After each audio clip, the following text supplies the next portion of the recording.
They never did it. Next week, we will finally open the American Embassy in Jerusalem.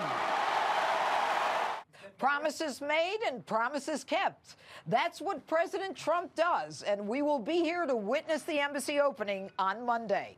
My next guest has spent years in the trenches of global diplomacy, fighting for Israel.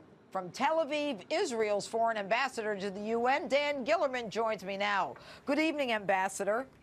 Good evening, Judge. It's good to be with you, although you're in Jerusalem and I'm in Tel Aviv, but we'll make up for it tomorrow. I'm sure we'll see each other at the opening of the embassy, Ambassador. You know, as I read in the introduction to you, there's been a lot of years of global diplomacy that's preceded this time. What do you think brings us to the point in time where we can actually get this done? Well, I think what President Trump has delivered is not just keeping a promise, which is quite unusual, but delivering leadership. We live in a world where there's very little leadership. There's very little leadership in Europe or elsewhere, and President Trump has delivered that leadership over and over again. He's done it by deciding to move the embassy to Jerusalem, by pulling out of the horrible, cynical deal with Iran, by next month meeting the leader of North Korea. When you look at all these achievements in a very relatively short period of time, I think he's not just keeping promises, but making history. Well, let me ask you this. You were Israel's ambassador to the United Nations. Now, the United Nations will not recognize Jerusalem as the capital of Israel. And the question that I have right now is the United Nations even relevant anymore?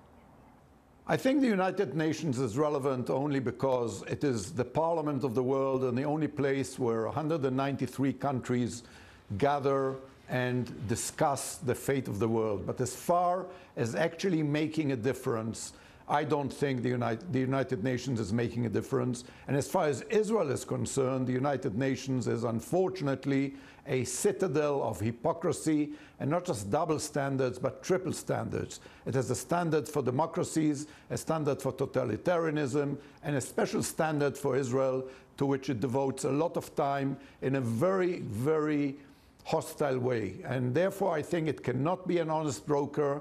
And as far as the world is concerned, especially our region, it is probably also very irrelevant at the moment.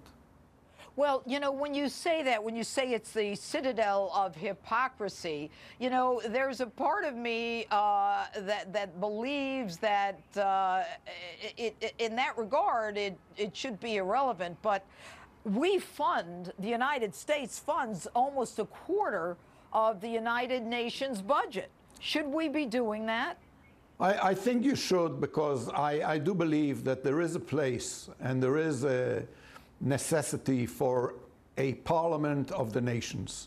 And the United Nations at the moment may not be doing the right thing, but I think that there are ways of changing it. And when I was there, I found it as a very important ground for multilateral and bilateral talks with the countries that don't recognize Israel, and I even perceived as hostile to Israel. There's a huge discrepancy between what these ambassadors of those countries tell you in private and what they say in public. But I think we can make inroads. We have had a lot of achievements at the UN, and I believe that, you know, the United States should give it a chance, but at the same time lead the world in the direction it sees fit, as it is doing at the moment. All right, Ambassador Gillerman, thanks so much for joining us on this historic weekend in Israel. And joining me now here in Israel is the former